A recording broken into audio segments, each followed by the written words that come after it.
వలి ముఖ్యమంత్రి చంద్రబాబు దాదాపు గంట 15 నిమిషాల పాటు మొత్తం ఈ వ్యవహారానికి సంబంధించిన పూర్తి వివరాలు కూడా విలేకరులకి వివరించారు. ముఖ్యంగా ఆయన ఒక డాక్యుమెంట్ దాదాపు 30 పేజీల డాక్యుమెంట్ని కూడా మీడియాకి విడుదల చేశారు.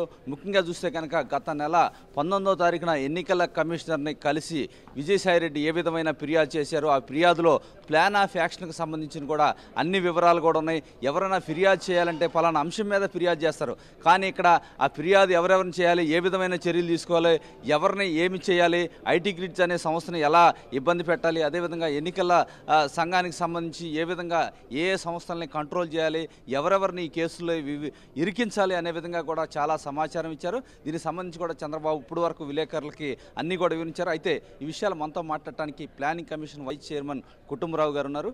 కుటుంబరావు గారు, చెప్పండి, ఏ విధంగా చూడాలి? ఈరోజు చంద్రబాబు గారు పలు విషయాలు కూడా తెర మీదకి తీసుకొచ్చారు. ఏదైతే ఈ సేవామిత్ర యాప్ కావచ్చు, అనేక అంశాలను ఏ విధంగా ఇబ్బంది పెట్టాలి, ఫిర్యాదు చేసిన ఎవరైనా ఒక సమస్య మీద ఫిర్యాదు చేస్తారు, కానీ ఏ విధంగా దాన్ని ఇబ్బంది పెట్టాలి, ఏ విధంగా డైరెక్షన్స్ కూడా ఇచ్చింది అయితే మీరు ఇచ్చిన నోట్లో కనిపిస్తుంది. ఎలా చూడాలి ఇది? ఇవాళ మీరు కేర్ఫుల్గా కనుక అబ్జర్వ్ చేస్తే విజయసాయిరెడ్డి గారు 19వ తారీఖు నాడు ఏదైతే కనుక కంప్లైంట్ ఇచ్చారో గత నెల, అంటే ఫిబ్రవరి 19వ తారీఖు నాడు అనమాట, ఎలక్షన్ కమిషన్కి అని చెప్పేసి ఒక కంప్లైంట్ ఇచ్చి అందులో డీటెయిల్గా అన్ని పేపర్లు సేవామిత్ర అప్లికేషన్ ఎట్లా చేస్తారు, డౌన్లోడింగ్ ఇవన్నీ కూడా చూపించారు. It's an open secret. Seva Mitra అనే అప్లికేషను గూగుల్ ప్లే స్టోర్లో ఉంది. ఎవరైనా సరే పార్టీ మనిషి అనమాట దాన్ని డౌన్లోడ్ చేసుకోవచ్చు. పర్మిషన్స్ ఇస్తే కనుక డేటా షేర్ చేసుకోవచ్చు. ఇదే విధంగా నామో యాప్ ఉంది, ఇదే విధంగా టీఆర్ఎస్ యాప్ ఉంది, ఇదే విధంగా వైఎస్ఆర్సీపీ యాప్ ఉంది, ఇదే విధంగా డేటా ఇన్ఫర్మేషన్ కానీ రీచ్ అవుట్ అవడానికి పార్టీ ప్లేయర్స్ తోటి ఐపాక్ సంస్థతోటి ఏదైతే కన్సల్టెన్సీ చేసుకుందో వైఎస్ఆర్సీపీ దాన్ని కూడా ఉంది.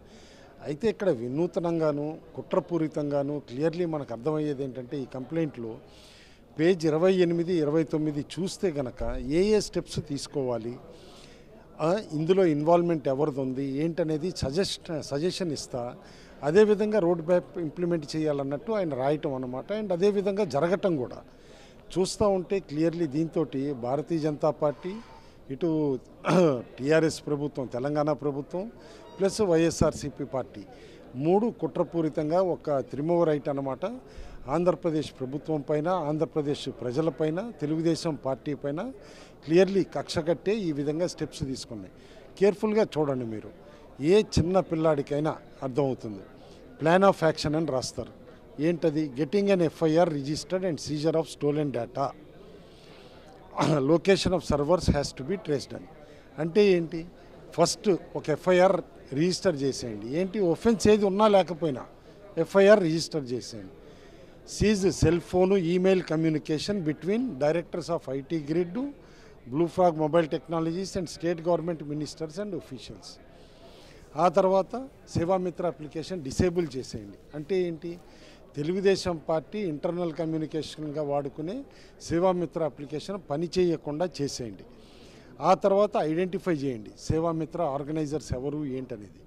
వన్స్ ఐడెంటిఫై చేసిన తర్వాత సిబిఐ ఇన్వెస్టిగేషన్ పెట్టాలంట. సిబిఐ ఇన్వెస్టిగేషన్ ఆర్డర్ చేసిన తర్వాత నేషనల్ మీడియాకి వెళ్ళాలంట. నేషనల్ మీడియాకి వెళ్తానే ఒక ఉత్తరం సిఈఓకి రాయాలంట, చీఫ్ ఎలక్షన్ ఆఫీసర్కి, ఒక ఉత్తరం యుఐడిఏఐకి రాయాలంట, సెపరేట్ కేసెస్ పెట్టడం కోసం. అండ్ స్పెసిఫిక్గా ఆ నెక్స్ట్ పారాలో ఆయన ఏం రాస్తాడు? ఐటీ గ్రిడ్ సంస్థ పైన ఏ స్టెప్స్ తీసుకోవాలి అని చెప్పేసాను. అంటే ముందే ఆయన సజెస్ట్ చేసేస్తున్నాడు అన్నీ. ఇది మన రోడ్ మ్యాప్, ఈ విధంగా మనం కలిసి చేద్దాము, ఈ విధంగా కుట్ర ఇంప్లిమెంట్ చేస్తే సక్సెస్ఫుల్ అవుతాము తెలుగుదేశం పార్టీని దెబ్బ కొట్టడానికి అన్నట్టు. ఆ నెక్స్ట్ పారాలో ఏం రాస్తాడు? ఐటీ గ్రిడ్స్ కంపెనీ ఎస్టాబ్లిష్ చేయండి, దాని డేటాబేసు ఆధార్ కానీ ఎలక్షన్ కమిషన్ డేటాని కానీ వాడారు అని చెప్పేసి first point. Second, they created software, ఒక సాఫ్ట్వేర్ క్రియేట్ చేశారని. మూడోది, సేవామిత్ర సర్వర్స్ ఎక్కడ ఉన్నాయో అవి ఐడెంటిఫై చేయాలని.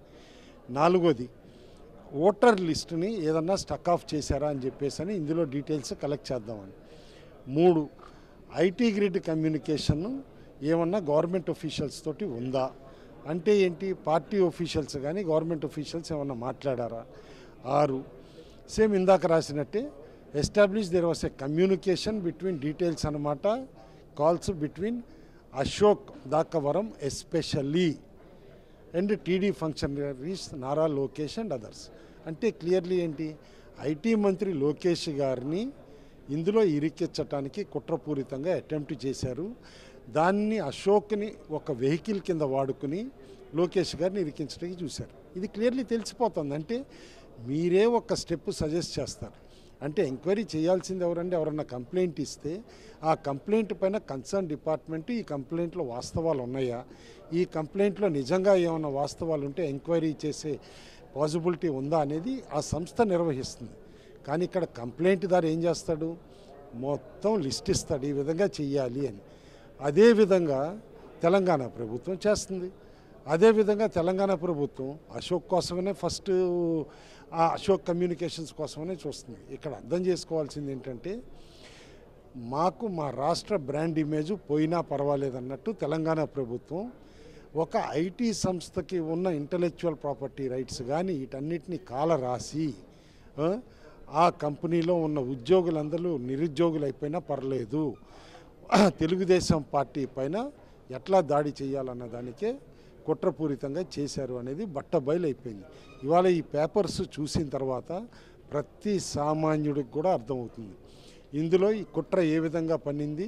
వైఎస్ఆర్సీపీ కానీ తెలంగాణ ప్రభుత్వం కానీ అండ్ వీరికి సహకరించిన భారతీయ జనతా పార్టీ కానీ.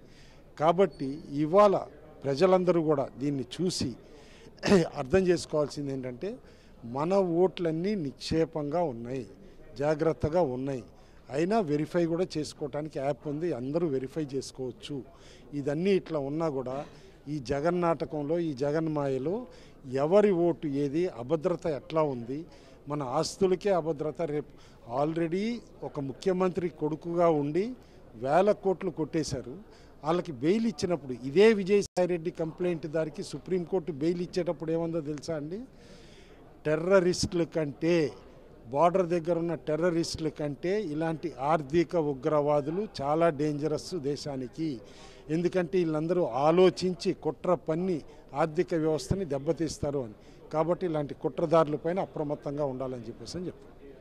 ఓకే అండి, కుటుంబరావు గారు చాలా స్పష్టంగా చెప్తున్నారు ఏ విధంగా వీళ్ళు ఒక ప్లాన్ ఆఫ్ యాక్షన్ ప్రకారం దెబ్బతీయడానికి చూస్తున్నారు టీడీపీని. టీడీపీ డేటా అంతా కూడా వీరు దొంగిలించారని కూడా తీవ్ర స్థాయిలో కూడా టీడీపీ ధ్వజెత్తుంది. ఇప్పుడు వరకు చంద్రబాబు కూడా విలేకరులకు ఇవన్నీ కూడా చాలా కూలశంకంగా వివరించారు. దాదాపు ఈ 28 పేజీల డాక్యుమెంట్లో కూడా మొత్తం ఏ విధంగా వారు మోసం చేశారు, ఏ విధంగా కుట్ర రాజకీయాలు చేశారు, ఎప్పుడు దర్యాప్తు మొదలుపెట్టారు, ఏ విధంగా వీరు అనైతికంగా కార్యక్రమాలు పాల్పడ్డారని చాలా స్పష్టంగా చెప్తున్నారు. ఏదైనా రానున్న రోజుల్లో టీడీపీ అంశాలను పట్టుకొని ప్రజల్లోకి వెళ్తుందని కూడా వీరు చెప్తూ ఉన్నారు.